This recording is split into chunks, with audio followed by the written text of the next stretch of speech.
Hi guys, welcome back to my channel, and for today's video, pag-uusapan natin yung tungkol sa mga sahod reveal. Sahod reveal tayo guys. Wala nating patagalin. Let's go.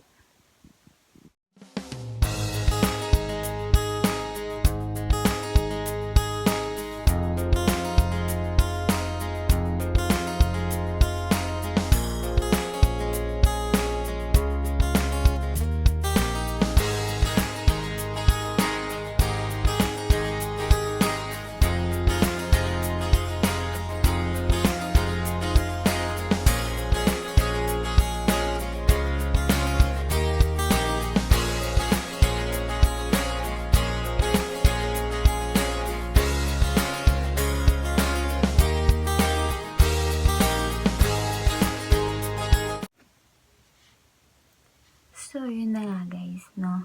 May mga nagme-message sa akin and nagtatanong kung magkano ang sahod dito sa Poland. Factory worker. So, kung nag-expect kayo ng malaki guys, huwag na kayo mag-expect. Pero, baka may chance. Huwag kayong mawalan ng pag-asa. Pag-uusapan natin ngayon yung sahod talaga. Yung sinasahod ko talaga guys, no? Sa isang buwan. So, sa 10 months ko dito, hindi po umabot ng 3,000 yung sahod ko. Laging nasa 2,400 basic. 2,400 lang talaga yung sinasahod ko. With OT na po yun ha. Pero ano naman po hindi naman po yung day yung binibilang, kundi per hour naman po yung pinabayaran. So, let's start para ma-explain ko po lahat sa inyo kung bakit nagiging 30,000 na lang yung sahod dito sa Poland. So, ang pinirmahan naming kontrata is, ang bayad sa amin per hour is, ang gross po ay 18 per hour. Yan, 18 per hour lang po. So, wag kang mag-expect dito na malaki. Kasi, gross lang po yan. Wala pa po yung bayad sa insurance, tsaka sa tax. Okay? So, pag meron ng bayad sa tax at insurance, tsaka kaltas sa bahay, sa accommodation, wala pong libre dito. Pero may mga agency naman na libre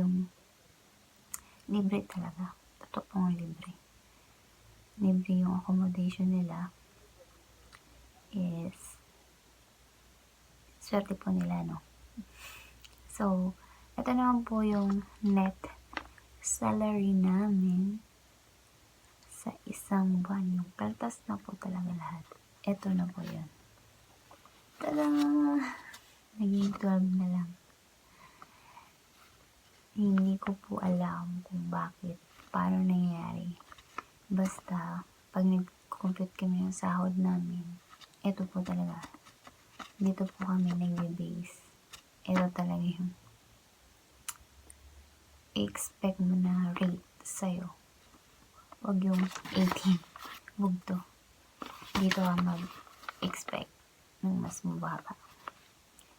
So, yun na nga guys. Kailangan mo din magbayad ng mga taxes. Para naman sa ikakaunlad ng kanilang ekonomiya. So, yun. And then, meron pa ako dito. So, ito na yung explanation, yung computation ng gross salary per week. So, 18 times, kunyari, 10 hours ka pumasok, tapos 5 days yung pinasok mo na isang linggo, meron ka ng 900 SWOT sa isang linggo.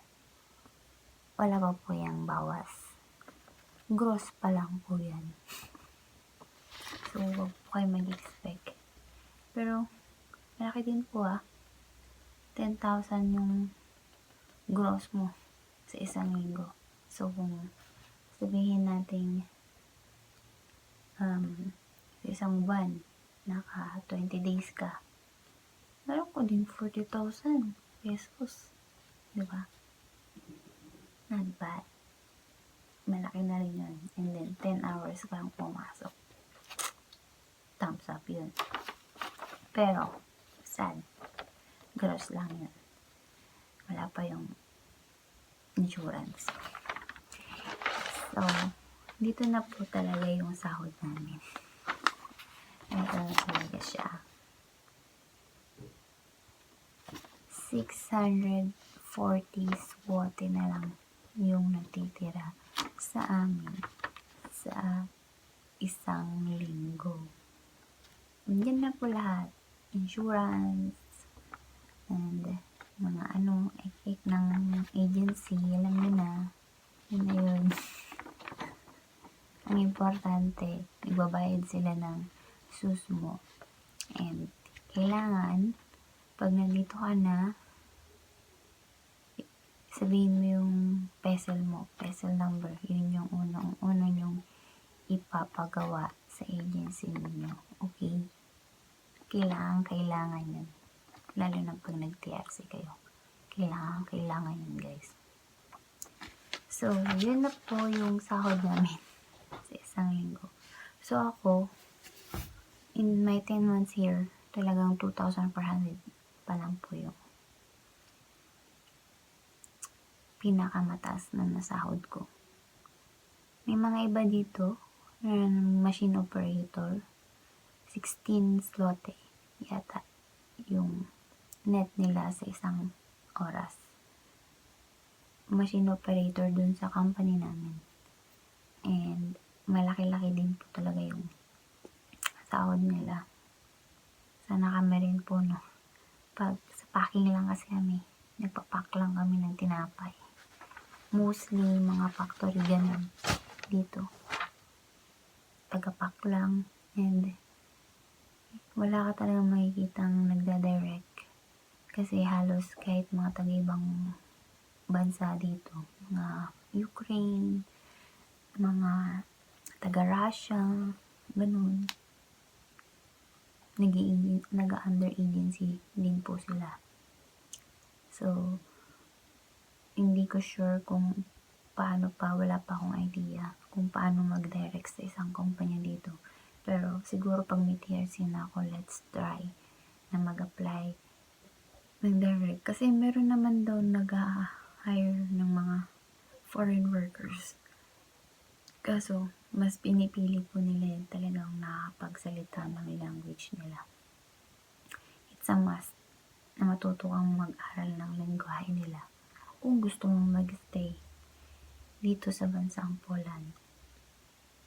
Pero nasa sa'yo naman po yun. Kung stepping stone mo lang yung pupunta dito, why not?